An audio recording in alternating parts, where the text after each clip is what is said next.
Hello Vega fans. I thought I'd show you how I did my shaved door handles and keyless entry here in the back. I have the door panel off. So meanwhile, I figured I'd share this.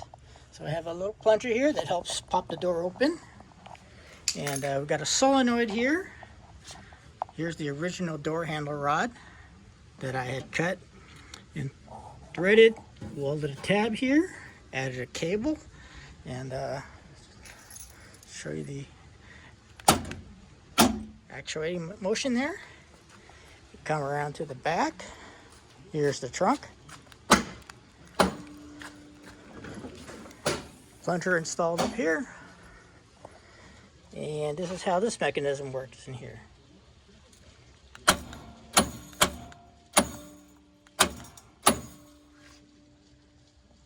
And let's see if I can get in there.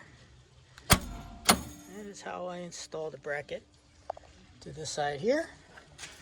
Anyways, I hope this maybe gives some ideas for some of you Vega fans to tackle this job. It's not too bad. I enjoy it. It's a good show feature. And anyways, hope you enjoy.